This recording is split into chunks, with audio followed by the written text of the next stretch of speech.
এক ভাই প্রশ্ন করেছেন, আসসালামু আলাইকুম মোহতারাম, ভিডিও করা কি জায়েজ নাকি জানতে চাই। বিবাহ বা বিভিন্ন সামাজিক অনুষ্ঠানে আমরা ভিডিও করি, এটা কি বৈধ? ইসলামিক প্রোগ্রামেও বিভিন্ন সময় ভিডিও করা হয়, এটা কি বৈধ?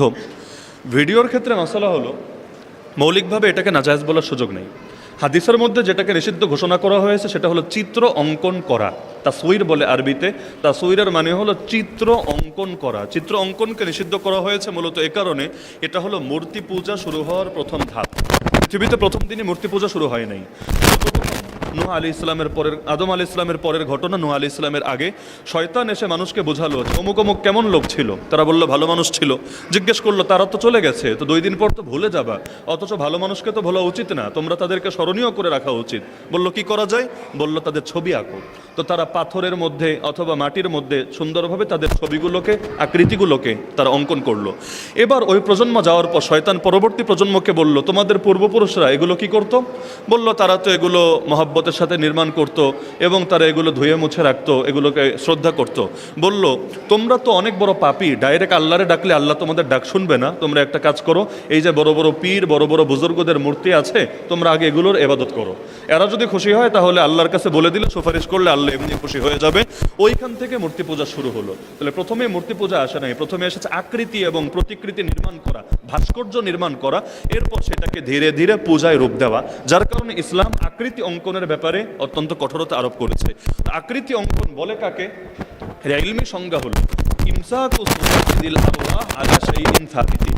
কোন স্থির জায়গার উপরে বা স্থির জিনিসের উপরে প্রাণী বিশিষ্ট কোনো বস্তুর আকৃতি ধারণ করা, সেটা আকার মাধ্যমে হোক অথবা যে কোনো মাধ্যমে হোক। এখান থেকে স্পষ্ট, কেউ যদি ছবি প্রিন্ট করে, দোকান থেকে ছবি প্রিন্ট করে, আপনার মরা বাপ মরা মায়ের ছবিও অথবা আপনার নেতা আপনার নেত্রীর ছবিও আপনি প্রিন্ট করে যদি দোকানে ঝুলিয়ে রাখেন, বাসায় ঝুলিয়ে রাখেন, এটা হারাম। কেন হারাম? কারণ স্থির জিনিস, প্রিন্ট তো কাগজে করলেন, কাগজটা স্থির না। স্থির জিনিসের উপর প্রাণ বিশিষ্ট কোনো বস্তুর আকৃতি আপনি অঙ্কন করেছেন, স্পষ্ট হারাম। এখন বাকি থাকলো এই ডিজিটাল ক্যামেরা এবং ডিজিটাল ভিডিওর মাসালা, অর্থাৎ যেখানে জিনিসটা স্থির থাকে না।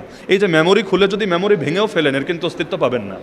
আপনারা কম্পিউটার খুলে, মোবাইল খুলে, ক্যামেরা খুলে মেমোরি বের করে যদি ভেঙেও ফেলেন, হাজার হাজার টুকরা করেন, এরপর ছবির অস্তিত্ব কিন্তু পাবেন না। এটা হলো জাস্ট একটা ছায়ার মতো। যখন ছায়াটা ফেলে এটা স্থির আছে, যখন ছায়াটা নাই, আপনি মোবাইলের স্ক্রিন ভেঙে ফেললেও এর কোনো অস্তিত্ব খুঁজে পাবেন না। তো আল্লামা তাকি উসমানী হাফিজাহুল্লাহ সহ, দারুল উলুম করাচি সহ পৃথিবীর অনেক আলেমদের মতামত হলো যে এই রকম যেই জিনিসগুলো স্থির জিনিসের উপর হয় না, ডিজিটাল, যেটা মেমোরির মধ্যে থাকে, যেটা অনলাইনের মধ্যে থাকে, এটাকে আর ওইটাকে এক গণ্য করার সুযোগ নাই, বরঞ্চ দুইটা আলাদা, যার কারণে এটাকে ডাইরেক্ট হারামও বলার সুযোগ নাই। হ্যাঁ, এখন যদি অনর্থক হয় তাহলে অনর্থক জিনিস পরিহার করা মুমিনের ঈমানের শান, এটা হাদিসে আছে। কিন্তু যদি অনর্থক না হয়, প্রয়োজনে হয়, সেটা আইডি কার্ডের প্রয়োজনেই হোক অথবা সেটা আইডি কার্ডের প্রয়োজনে তো প্রিন্ট ছবিও বৈধ, প্রিন্ট ছবিও বৈধ, পাসপোর্টের প্রয়োজনে প্রিন্ট ছবিও বৈধ, আর যদি কোনো দিনই প্রয়োজনেও হয় এটা বৈধ।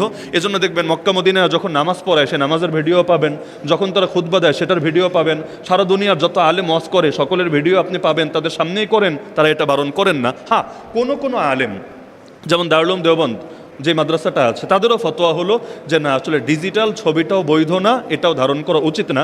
তাহলে আমরা বলতে পারি সমসাময়িক আলেমদের মধ্যে ছবি আঁকা নিয়ে দ্বিমত নাই, প্রিন্ট ছবি নিয়েও দ্বিমত নাই, জাস্ট ডিজিটাল পিকচার বলতে যেটা বুঝি এটা নিয়ে 2 রকম মত আছে।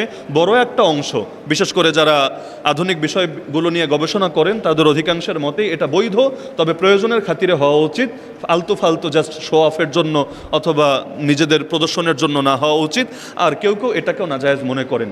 এজন্য দারুল উলুম দেওবন্দের অনেক বড় বড় হুজুর এমন ছিলেন যারা দুনিয়া থেকে চলে গিয়েছেন, কিন্তু কোনো ভিডিও পাওয়া যায় না, একটা ভিডিও তারা করতে দিতেন না, কোথাও না। এটা তাদের তাকওয়া এবং তাদের স্পেশাল সতর্কতা।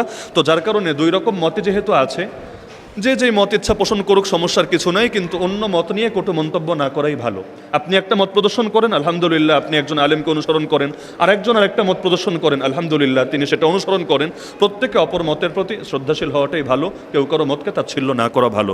হ্যাঁ, তবে প্রয়োজন ছাড়া এই কাজটা করা উচিত না। আর বিবাহ অনুষ্ঠানে যে ভিডিও হয়, এখানে মাসালাগত জটিলতা শুধুমাত্র ভিডিওর মাসালায় না, আরও গভীরে, কারণ নারীর ছবিও তো ধারণ করছেন, নারীর ছবিটাও তো ভিডিও করছেন। তো নারীর চেহারা দেখার যে বিধান, সেটাকে যখন ক্যামেরায় ভিডিওতে তুলে রাখবেন এবং পরে বারবার দেখবেন, এটা তো আরও নিকৃষ্ট বিধান।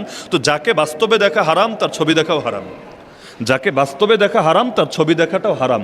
এজন্য বিয়ের আলাপের ক্ষেত্রে আমি একটা পরামর্শ দিই আপনাদেরকে, ওই পাত্রপক্ষকে ছবি দিবেন না, বলবেন ডাইরেক্ট বাসায় আসো, এসে দেখে যাও। ডাইরেক্ট দেখো। কেন? কারণ দেখা দেখি মানে বিয়ে হয়ে যাওয়া না, বিয়েটা নাও হতে পারে। আচ্ছা, বিয়ে যদি না হয় এরপর ছবিটা তাকে দিলে সে ছবিটা নষ্ট করে ফেলবে, এর কি গ্যারান্টি আছে? মনে করেন দেখা দেখি হলো কিন্তু বিয়েটা সে করলো না, এখন ছবিটা যতদিন তার কাছে থাকবে এবং অন্য কোথাও বিয়ে হওয়ার পরেও সে যদি মাঝে মাঝে বের করে দেখে, হায় রে কি সুন্দরী মেয়ে পেয়েছিলাম, কিন্তু কপালের দুঃখ ওরে বিয়া না কইরা লাস্টে গিয়া কি বিয়া করলাম, ওই আফসোস নিয়ে যেই কয়বার দেখবে ক্ষতিটা তো আপনারও হবে, কারণ আপনি অন্যায় সহযোগী হয়েছিলেন নিজের অজান্তে। এজন্য ছবির ব্যাপারে সতর্ক থাকবেন। যাদেরকে দেখা হারাম তাদের ছবি দেখাও হারাম, এজন্য এই ব্যাপারটা সতর্কতা অবলম্বন করা দরকার। কাপড় যদি নাপাক না হয়, অর্থাৎ কোনো কারণে পেশাব পায়খানা করার পর অথবা অন্য কোনো ক্ষেত্রে এখানে নাপাকি যদি না লেগে গিয়ে থাকে, তাহলে এক কাপড় পরেও একাধিকবার উমরা করা যাবে, নিষিদ্ধ না, তবে উত্তম হবে না। কেন? আমরা জুমার দিন, ঈদের দিন বা এই জাতীয় গুরুত্বপূর্ণ সময়ে যেমনিভাবে নিজেরা প্রথমে পরিচ্ছন্ন হয়ে নেই, এরপর আমরা পরিচ্ছন্ন কাপড়ও পরিধান করে নিই, একইভাবে উমরারও কিছু সুন্নত আছে, কিছু মুস্তাহাব আছে, কিছু আদব আছে। আপনি হজে করেন বা উমরা করেন, প্রথমে আপনাকে এহরাম করতে হবে।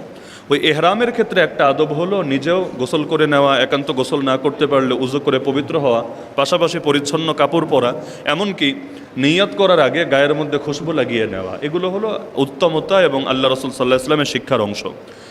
হজের সময় সেটা গরমই হোক আর শীতই হোক, একেবারে প্রচণ্ড শীত যদি না হয়, সাধারণ এটাই তওয়াফ করতে করতে, সাই করতে করতে শরীর প্রচুর ঘেমে যায়,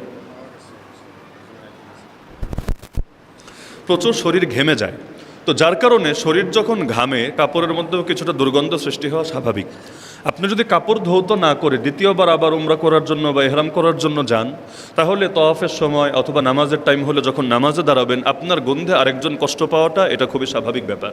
এজন্য আদবের দাবি হবে, উত্তমতার দাবি হবে কাপড়টাকে পরিচ্ছন্ন করে নেওয়া, অথবা যদি একাধিক কাপড় থাকে, যেমন অনেকেই যারা হজে যান, উমরায় যান, একাধিক ড্রেস নিয়ে যান, দেখা যায় একটা ধুয়ে দেন, আরেকটা পরে তিনি কাজ সারেন, আবার আরেকটা ধুয়ে দেন, বাকি যেটা শুকিয়ে যায় সেটা পরে কাজ সারেন, এমনটা করলে আলহামদুলিল্লাহ।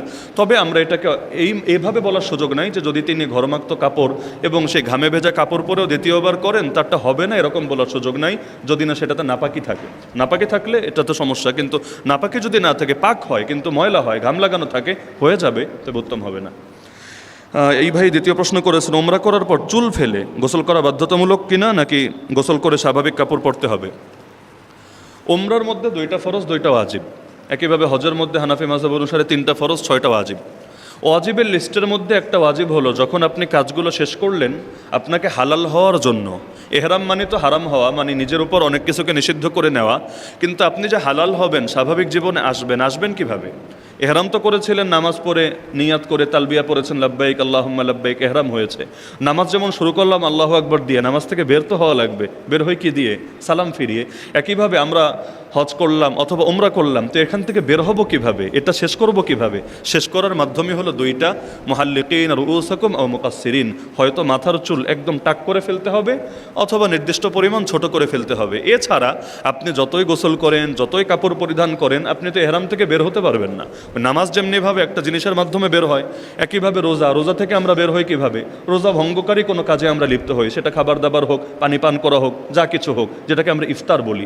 একইভাবে কেউ যদি উমরা থেকে, মানে উমরার এহরাম হোক, হজের এহরাম হোক, বের হতে চায়, হয়তো মাথার চুল পুরো টাক করতে হবে অথবা নির্দিষ্ট পরিমাণ এটা ছোট করে ফেলতে হবে, অন্যথায় তিনি যতই কাপড় পরিধান করুন তিনি বের হবেন না। দুঃখজনকভাবে আমি নিজেও এমন বাঙালিকে পেয়েছি, অন্য দেশে হয় কিনা আমি জানি না, এমন বাঙালিকে পেয়েছি একদম হজের সময় হজে গিয়েছে, তো হজে গিয়ে তো প্রথমে তামাত্তু যেহেতু নিয়াত করেছে, প্রথমে উমরা করে, এরপর হজের সময় হজ করে। উমরা করার পর আল্লাহর বান্দা চুল টাকও করে নাই, চুল কাটেও নাই, কিন্তু ড্রেস পাল্টে স্বাভাবিক ড্রেস পরে জীবনযাপন করছে। আমার সাথে যখন তার দেখা, তার 3-4 দিন হয়ে গিয়েছে, মানে 3-4 দিন আগে উমরা করা শেষ, এখন দুনিয়া সব করছে, কিন্তু সে এখনও চুল কাটেও নাই অথবা চুল সে এখানে মুন্ডনও করে নাই, কিছুই করে নাই। তা আমাকে বললো এই অবস্থা, এতে আমার কোনো সমস্যা হচ্ছে কিনা? আমি বললাম সমস্যা মানে পুরোটাই সমস্যা, আপনি এখনও এহরামের হালতে আছেন এবং নিষিদ্ধ কাজে জড়িয়ে যাচ্ছেন। এই মাঝখানে যা কিছু করলেন, সেলাইযুক্ত কাপড় পরা, আরও যা কিছু, এগুলো সবই নিষিদ্ধ আমল করেছেন। তো সবার আগে আপনার জন্য জরুরি হলো হালাল হওয়ার জন্য হয়তো চুলটা টাক করেন অথবা ছোট করেন, আর এই কয়দিন যে আপনার দেরি হলো এর জন্য শরীয়তে যে শাস্তি আছে সেটা থেকে বলে দিলাম, আপনি এটা আদায় করেন, হয়ে যাবে ইনশাআল্লাহ।